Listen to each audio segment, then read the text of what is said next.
当地时间12号，美国总统拜登宣布向乌克兰紧急提供价值约3亿美元的军事援助。这笔最新的军事援助虽然金额不大，但引发外界关注的是，这些资金全部来自于美国军方在其他采购项目中节省下来的钱。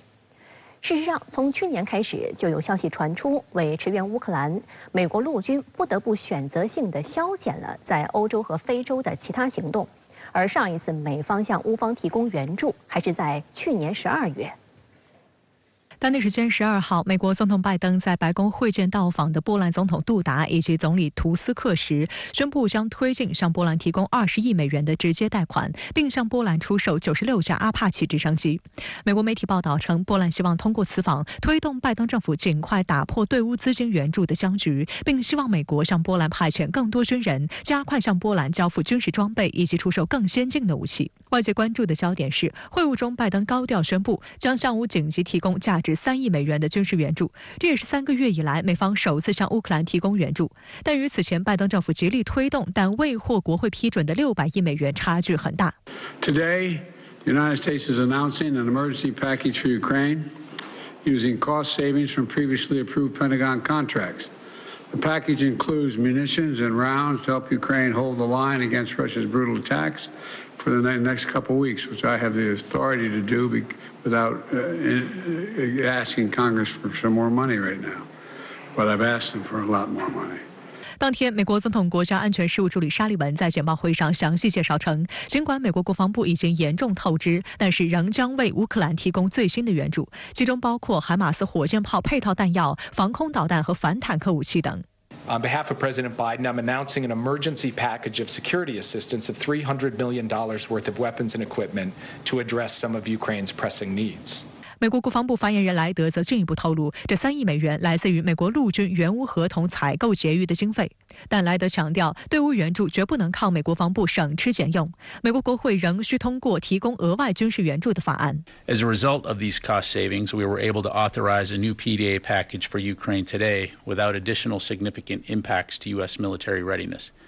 But this does not change the fact that we urgently need Congress to pass DoD's supplemental request. 根据2014年发布的乌克兰安全援助倡议，美国政府可以与军工企业签订长期合同，以购买援乌武器。外界注意到，这是一份强行压价的倡议。据美国国防部官员透露，在这些采购中，美国陆军得以以更好的价格购物，而不是按照最初的预算采购。比如，美国陆军最初对25毫米炮弹的估价是130美元，但是通过谈判得以把价格降至93美元。另据美国媒体报道，由于融资未获国会批准，乌克兰安全援助倡议已经事实上于去年10月陷入停摆。据美媒报道，美国的援乌疲劳正日益严重，美方援乌资金池也在去年底枯竭。而力主大力援乌的拜登政府将新一轮巴以冲突和俄乌冲突绑定，希望推动打包的援助款在国会闯关，但屡遭失败。据美国有线电视新闻网上个月披露的消息，相关资金压力转移到美国陆军。报道称，自2023年10月以来，美国陆军已经在训练乌克兰军队、运输武器装备和向欧洲部署美军等各种行动上花费了4.3亿美元，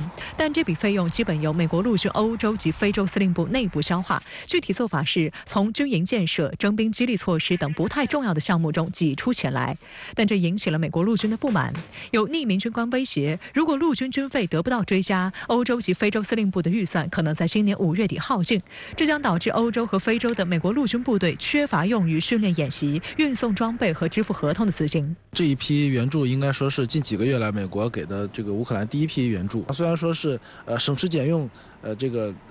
省出来的啊，实际上对于乌克兰的这个帮助可能实质性的帮助可能不会那么大，但是它这种象征性的意味，或者是对于美国国内的这种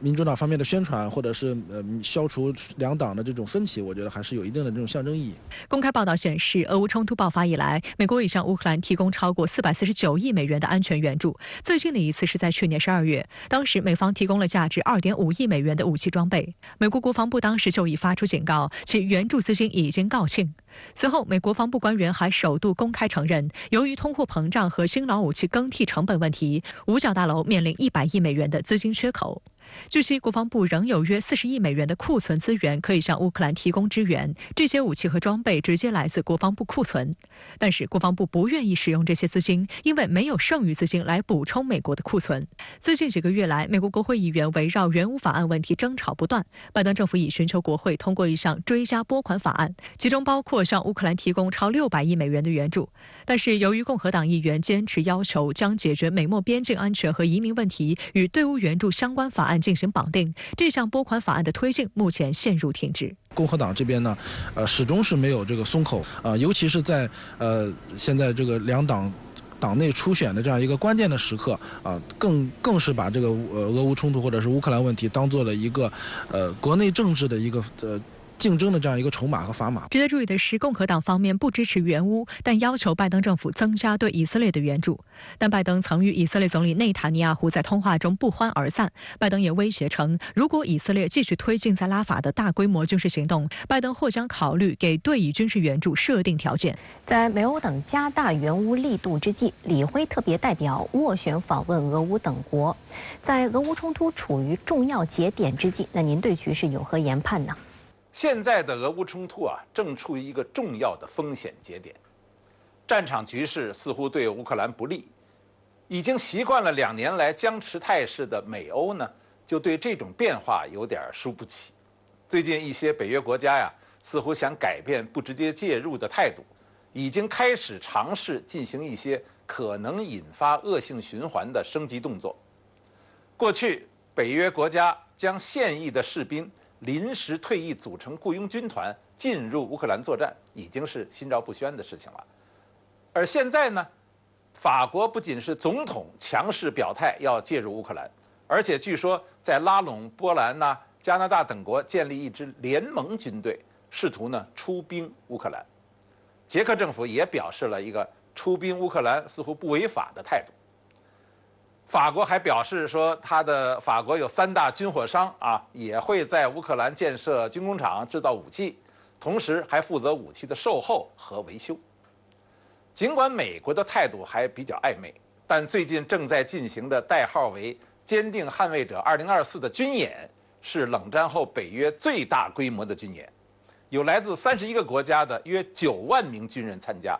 演习将持续至5月底，演习范围将从北美延伸到北约东翼，接近俄罗斯的边境这当然是美国基本态度的一个展现。不仅 F-16，而且 F-35战机据说也在进入乌克兰战场。虽然俄方做出的反应强硬而有分寸，但整体战局确实面临着升级外溢的风险，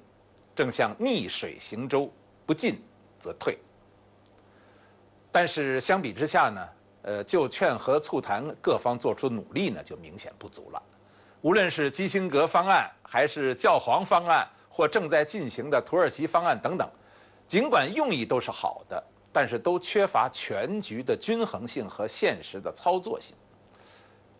中国呢，是联合国常任理事国中唯一一个没有卷入战事的大国。中方呢一直主张应该让所有相关国家平等地坐在餐桌上，而不是强迫把对方放在菜单里。而且越是战局面临升级外溢风险之际，就越需要加大劝和促谈的力度。比如说，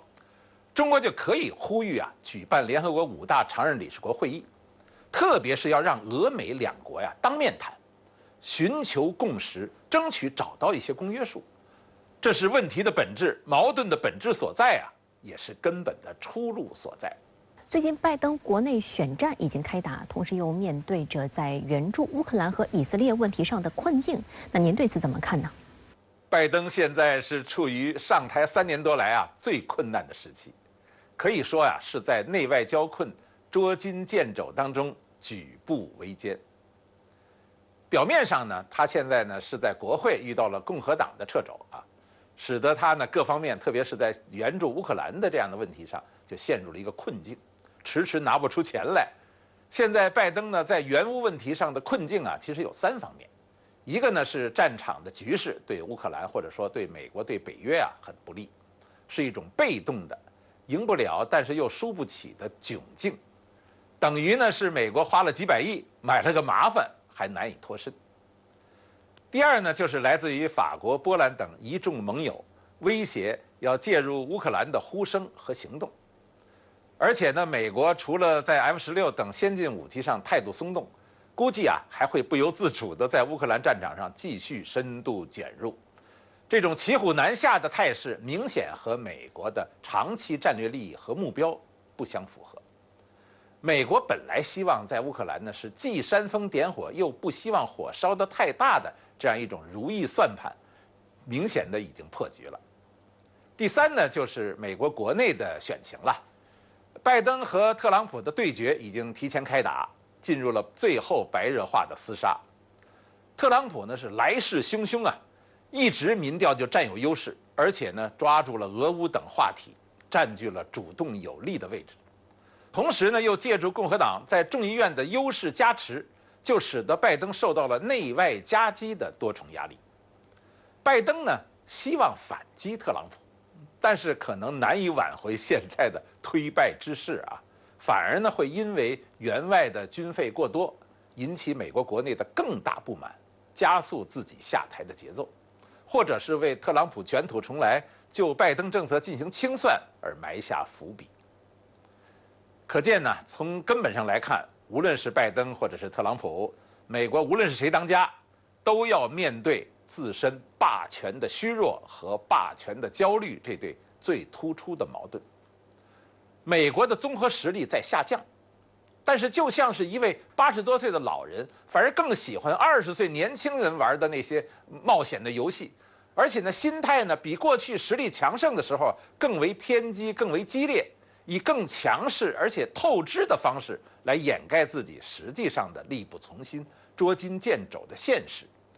这种色厉内荏、进退失据，是最近美国政治的突出表现。而且我还要提醒大家注意啊，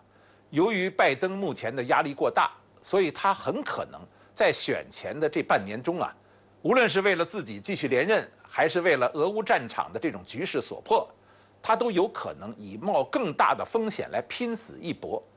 而法国等盟国的这种推波助澜呢，就使得这种局面更具有着一种风险性和难于掌控的特点。因此，我们一定要对局势的变化和美国政策的取态抱有充分的警惕。现在拜登的难题太多了，除了乌克兰，以色列也是个烂摊子，困境各有不同，但是压力同样沉重。拜登会不会不得已在乌克兰的问题上加大力度，借以舒缓一下在中东的压力呢？也值得我们拭目以待。